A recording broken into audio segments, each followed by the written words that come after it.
You are listening to the Disney Dream Girls, an unofficial Disney Theme Parks podcast, and this is show number 570 for Sunday, the 2nd of November, 2025. Where dreams begin. Hello and welcome to this week's Disney Dream Girls. My name is Michelle Young, and together with my jolly good chum Jayne Phipps, we are your guides to the place where dreams begin. Hello there, Jayne. Hello there, Michelle. You enjoying your obligatory week off from school? Loving it, she Away says. from school. Yeah, well, not just that. It's just time to mentally reset and chill. It's all good. And a little bit of Disney planning's coming in, a little bit of Disney research is coming in. Looking forward to living vicariously through your trip. So lots and lots on the agenda at the moment. Life is pretty good. Had a little chat with Kat from Dis Down Under. They are coming over from being down under to being up above, I suppose. I don't know. And they're coming to the UK next April. So that is very exciting. Yeah, a nice long trip for them, as in distance, as in hours to get here. Yeah, it's going to give them an opportunity to catch up with some UK-based friends, go to Disneyland Paris, and then enjoy our capital city. So very excited for them. They've got some amazing travel plans coming up. So if you want to hear more about their travels on the Disney Cruise Line that they're planning, trips to Shanghai, the latest Disney Cruise Line ships they're going on, please do give them a listen in. So, yeah, I have done a little bit of early Christmas shopping. I'm kicking myself because I saw a Wallace and Gromit Merry Cheesemas jumper yesterday, and I'm kicking myself for not picking it up. So guess what I'm going to be doing today? Now, the big question, Michelle, obviously I got a Christmas Mickey jumper last week from that store over here called the Primark. Have you had any better luck than I've had in Primark of late? Because I think their Disney selection's kind of gone downhill a bit. It's very focused on Stitch, which isn't a great thing of mine. I haven't been able to purchase much as yet for their Christmas range, but I am hopeful. Now, as of recording today, Disney Store UK are offering 25% off. So I'm getting the idea of if you want to order your Christmas merch, I always say get it before Christmas because everything will have been picked over. Yeah. So that's the plan. And I'm going to be hunting down that jumper because it was a mere £15 as well. Wow. Bargain. Yeah. But anyway, we have got a podcast ahead ready just for you guys. And firstly, thank you so much to our wonderful Patreon supporters that keep the show up and running. We hope you enjoyed our rather comical munch through the food offerings at Jollywood Nights, which we released at the end of October. There will be another show coming to your ears very soon. But I'd like to start this way, thinking about, do I want to plan a Disney wedding and do I want to plan it on a Disney cruise ship, which would have to be the Disney Treasure, because you can now get married in the Haunted Mansion parlour on the Disney Destiny. Yeah, so, Michelle, do you need to get married? Because I thought you already were, but if not minor married, details, Jayne. minor details, minor. But it could be a vow renewal. True. Could tweak it up that little bit. I mean, it does look. I mean, talk about a venue to get married in. I mean, it's very cool. And if you're a Haunted Mansion fan, this is as close as you're going to get to getting married in the Haunted Mansion, isn't it? Well, if you want to go down and fully Haunted Mansionize your wedding, you totally could. But it's one place I personally wouldn't see a white wedding gown in my head. I'd be looking at something purple, something black even, or even I'd be going for a really stunning red with hints of black, because this would be an absolutely stunningly dark location. Yeah, I have to admit it wouldn't be traditional sort of wedding garb, would it? I think you'd have to go in there with some hints and nods to the Haunted Mansion. I say purples and greens kind of Mm. scream out to me. I have to say, I was going back a lot of years. I was a bridesmaid once upon a time for my brother when he got married, and his wife had chosen quite a dark green colour scheme, and actually it was kind of the material that she'd picked out for the bridesmaid dresses had kind of got that petroleum type sheen to it, so it kind of was a Mm. really dark green, but kind of reflected different colours in it. That colour would be perfect for a uh, a, a, a spooky haunted mansiony type vibey thing going on for a wedding. I'm seeing Jane booking a cruise on the Destiny now for a Yeah. vow renewal. It can Well, accommodate 25 guests, so you'll fit me in. Hello. of Um, course, yeah, goes without saying. Starting from May the 14th next year, and there are two other venues on the Disney Destiny, which is the Grand Hall and the Sanctum. So if you haven't yet thought about getting married on a Disney cruise line, this may tempt you. However, if you do want to do a Disney wedding and have got oodles of cash stuffed under your mattress, here are some of the locations you can get married at. Magic Kingdom, there's the East Plaza Garden, the Main Street, and then the train station, Epcot, American Adventure Rotunda, China Courtyard, Great Hall of China, Germany Courtyard, a couple of places in Italy. There's the Japan Pavilion, Morocco. There's a loft in Norway. There's the Palace de Remy and the Terrace des Fleurs in Paris. Obviously, there's the UK Pavilion. You could go to the courtyard or the UK Lockside right down by the water. And obviously, everyone would want their wedding reception at the Rose and Crown. Not. No. You can go to World Plaza, World Celebration Gardens, and the Living Seas Salon. And that's just at Epcot. In Hollywood Studios, you've got the Tower of Terror courtyard. Animal Kingdom, you've got the Harambe Street. You've got Pandora, the World of Avatar area. You've got Tamu Tamu courtyard. I can't think of a worse place possibly. And then in front of the Tree of Life.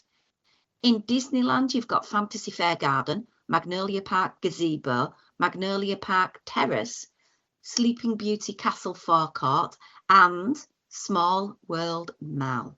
Oh my word, that sounds so fantastic.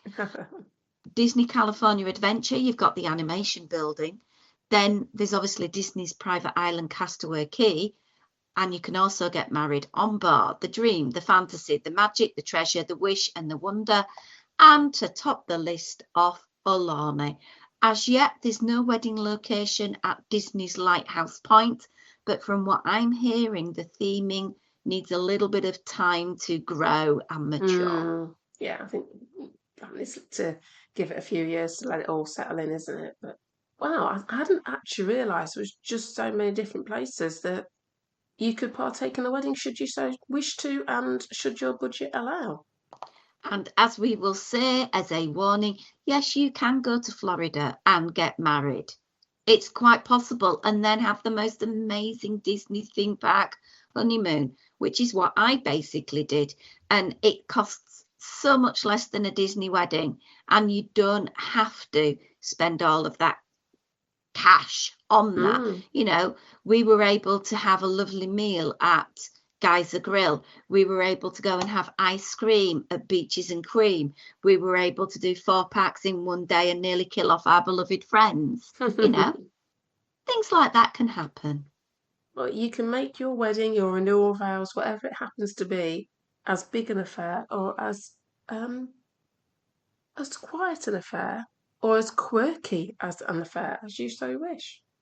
Absolutely. And I am open for invitations as long as it's in school holiday dates. I'm there. So just be considerate, people, when you are booking and you want Michelle to come along. Just ask her first to make sure that isn't save the date meant to be the other way around. I thought, rather Yeah. than the guest is dictating the date, but Maybe just send us pictures. maybe, yeah. Yeah. Sad news for those overseas that love Doctor Who, because Disney Plus, who has been partnering with BBC on the past 2 seasons and some specials of Doctor Who, are no longer going to be involved. You will be able to stream those 2 series and the specials that were produced under their deal. But no, they are going to do a mini series called The War Between the Land and the Sea, which is focusing on UNIT and the Sea Devils. And the filming for this concluded last year. It's going to air on BBC One and Disney Plus. But as of anything future than that, it's not going to happen on Disney Plus. It will continue on BBC for those of us who pay our TV license. Yeah, I don't think they've had the viewing figures, have they, that they were expecting or needed to keep that funding going. So well, yeah. as of watching Disney News today, they're cutting staff, salaried positions, left, right, and centre. And at the end of the day, the Disney Corporation are not here to make people's dreams come true. They're here to make money. And we as Disney fans need to try and remember that. Yeah, at the end of the day, they're a ginormous multinational corporation, and they have shareholders to answer to and board members to answer to. And unfortunately, if something isn't paying its way, then it kind of has to, yeah, go a different way. Absolutely. Jayne, I think you've got some news about how Disney are clamping down on resellers buying up all the popcorn buckets and sippers. Yeah, so I don't know if people have noticed that this week a couple of the plastic, I suppose, this time of year, there's a Sully popcorn bucket, Christmas Sully popcorn bucket. And there's also, I think it's the Donald Christmas sipper as well. These have been particularly highlighted. That they're going to be available on, I keep wanting to say Shop Disney. It's Disney Store again now, isn't it? Disney Store. Now, this is talking about the US. This is not the UK, folks, so don't get overly excited because we know that our choice of things in the UK ain't quite what it is in the US. But yeah, they're putting these items up for sale on the Disney Store. This is the first time this has happened. And I guess I get the feeling, and some reports out there that saying basically this is to cut down on all the resellers. Because obviously we know that a lot of people go in and put different fake moustaches on and wear a different hat and end up buying way more than they should be buying. They then, and we've all seen it, they will appear on insert name of selling site that rhymes with day. And you see stupid prices. I mean, we're talking, I don't know, a $35, $45 item might be going for something in the hundreds, and it's just ridiculous. So it seems to be that Disney said, well, okay, then you can get this online or you can get it in the parks. It's a bit of a weird one because I was saying to Simon yesterday when we both noticed this little article going around. I said, well, there is something sometimes to you're in the park and you want to be able to buy something in the park because it's all part a parcel of being there and wanting that experience and wanting that memory and that memento souvenir to bring home with you. So this could take the shine off that a little bit, but at the same time, if this stops people, you know, reselling these items for silly amounts and taking advantage of the Disney fandom at the end of the day that can't get to the parks when they would like to. I mean, we've said it many times in the past, Michelle, haven't we, where we've looked at items that have come out and gone, oh my goodness, I'd love to get my hands on. I don't know, it was like the Cinderella Carousel popcorn bucket when that came out, or things like that. And we've not been in the position to be able to do that because we're X number of thousands of miles away. So this would get around that, although obviously not for us in the UK, I have to say. But if you're in the US, that would kind of alleviate that problem for you. Yeah, I've just had a quick scroll on their reselling site, and the Disney Parks popcorn bucket from Festival of the Arts of Figment, the one that I really want, not the pyramid one, which I've already got, but the actual pure figment is ranging in price from £36 up to £153. So I think in a future trip to the United States, I may be ordering one and having it delivered to my hotel room, because I really, really want one. And if I can get one for about £30, I'd be a happy bunny. Absolutely. I won't pay 150 something. No. It's ridiculous. Prime example, the Hatbox Ghost one from Disneyland, £90. It's so I'm glad in a way they're doing something about it, but I'm sad in a way that it's not going to be beneficial for us in the UK, because we can't always get the things from the USA unless we do XYZ to circumnavigate the import charges and the ridiculously high shipping costs. Yeah, which has always been an issue for us, hasn't it? I think it's obviously going to continue because the amount of stock that they can have for us is going to be compromised.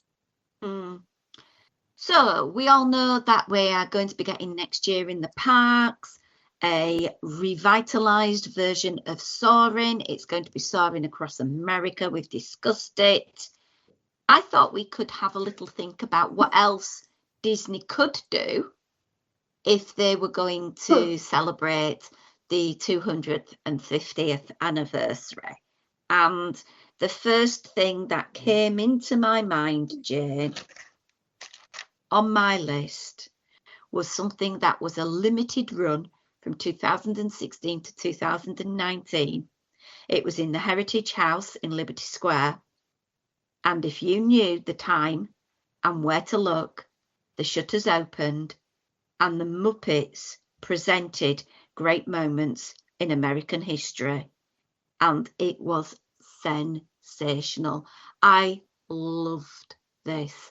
It was one of the highlights of being in the parks between those 3 years, to see the Muppets retell this. Disney, come on, you have got to bring this back. Disney fans have shown you they love the Muppets. This is the 250th. You have to use the Muppets. It's kind of a no-brainer, isn't it, really? Well, even if they just bring out the same show, it's, hello. If they want to do something else, brilliant. But come on, from maybe the beginning of July, run it through the summer. People will love that. Absolutely. And it was always a cool thing to see. Is that it didn't stay around for very long. And it wouldn't have to run for very long either, would it? They could just have it over that particular summertime period, maybe. Absolutely. So then I started thinking about what else could Disney do with regards to its anniversary. And of course, the first thing I wandered to was food. Of course. Red, white and blue. Absolutely. And I was thinking about the Regal Eagle Smokehouse, because it already sells classic Americana barbecue. And gorgeous it is too. So I would like to think they could bring out the one thing that's as American could be: apple pie. Apple pie, a la mode. Yeah. So I think that needs to be sorted. You've obviously got things like Liberty Square, where you can go to the Liberty Square Tavern and have that very traditional meal there. I'd be looking at things that play on the red, white and blue. So, maybe an assortment of different berries on top of a funnel cake, on top of a waffle with some ice cream, all of those things. And then I thought a little bit more literal and away from food, and thought about, well, maybe at the America Garden Theatre, we could have a mini festival type thing celebrating the best American songs ever. Oh, Voices of Liberty singing classics. Yeah. And Bruce Springsteen, Born in the USA, springs to mind straight away. And if you have a little look on a list, there's things like Neil Diamond coming to America, America the Beautiful, Ray Charles, Take Me Home, Country Roads, John Denver, even though Bradford City football team have stolen that as well. Oh my word, there's so many songs that they could do, but also celebrate great American artists. Now, obviously, they're not going to get the entirety of the Beach Boys, but they could have some really good cover bands that come on and do a selection of classic Americana songs. It could be an excuse for some other type of, we have Eat the Beat, don't we? Yeah, So some type of little mini festival, sort of echoing those classic bands, like you say, take those particular moments in time. You could have music through the decades with a very Americanized viewpoint on it. There's loads of things you could do. absolutely. Let us know if you've got any thoughts. info@disneydreamgirls.com. And no doubt more will be announced as we get nearer to the dates. I'm now going to hop from America to Disneyland Paris. Oh, across the pond. Across the ponds, and things are getting very Christmassy over there. They will have Mickey's Dazzling Christmas Parade starting on the 8th of November, and it runs through all the way through November at the moment. Those are the dates and times I have got. If you do want to see the Disney princesses in their Halloween garb, just bear in mind in Paris, they don't go straight from celebrating Halloween to Christmas. Princesses don't start their Christmas festivities till November the 15th. Oh, okay. But yeah, very exciting that they're seeing their Christmas things. They're going to have Let's Sing Christmas. It returns daily from the start of the 8th with 3 or 4 performances in the afternoon and early evening at Videopolis.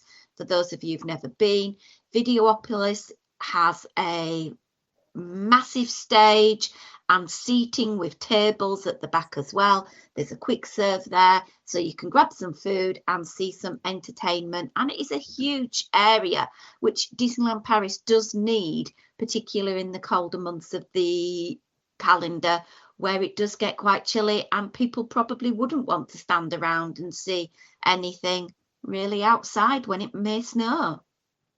Well, having done Disneyland Paris quite a few years ago at Christmas, and it was rather on the chilly side, so anywhere indoors that you can take a little bit of respite from the cold. And having done Disneyland Paris in February one year, when it was unbelievably cold, I'm talking layers Mm, upon layers upon layers. Yeah, anytime, anything inside, much appreciated. But also, it does kind of add to the vibe, doesn't it? mm, It's Christmas and it's cold. And you might, if you're really looking, you pray to the right gods, you might even get a bit of snow. yeah. So, Walt Disney Studios is going to be morphing into Disney Adventure World, and the Mm, construction projects over in that park are starting to come towards completion, which is going to be spring 2026, where we will see the world of Frozen opening. yeah. Oh, yeah, it's funny And actually. I still don't know whether I'm sold on the title of the park. no, It doesn't seem to flow very well. And maybe it'll grow on me, I don't know. it's like us Disney fans like to shorten things. DHS, DAC, Mm, DAW, DAW. yeah. It doesn't really give it the pizzazz and the presence. Yeah, it's a bit of a Um, strange one.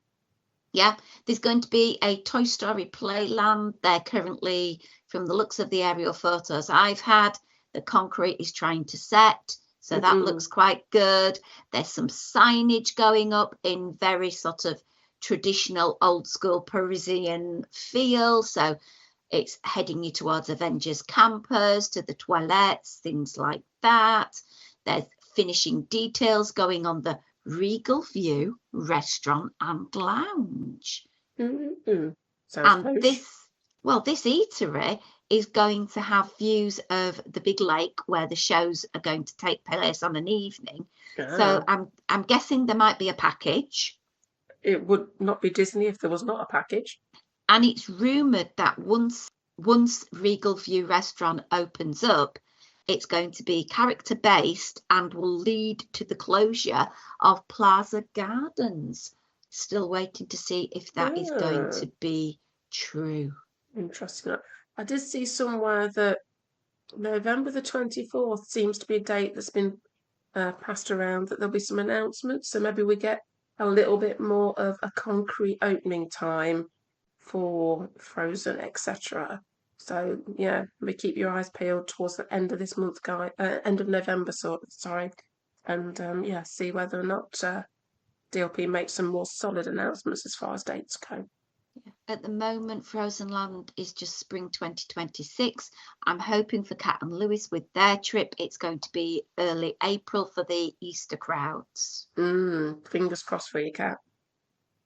So we shall see, but it's very exciting. And once they sort of done on the hard construction of Frozen Land, the crew, I believe in November, are going to start on the Lion King Land, which is going to be the very first in the world. Yeah, I'm very intrigued by that. I've seen some of the plans for the building. It just looked quite an immense, long sort of ride, and it's going to be interesting to see how they um, deal with the story of the Lion King and tell it in a family-friendly way that has a little bit of a splash at the end, by the sounds of it, while keeping Very, us all very nice and warm and exciting. dry because it is Paris at the end of the day. True. And it's all exciting because new theme park stuff is always, always fantastic. Always good. And they have a little show over in the Avengers campus, Doctor Strange, The Mystery of the Mystics, and it is back and showing nightly with the Scarlet Witch, Agatha Harkness, always nightly. Ooh, that's nice to see, because obviously we've lost some of those types of shows over at Disneyland, haven't we? So it's nice to see them actually happening elsewhere. Absolutely. Anything that brings new things into the parks is good things into the parks. So I'm very, very excited.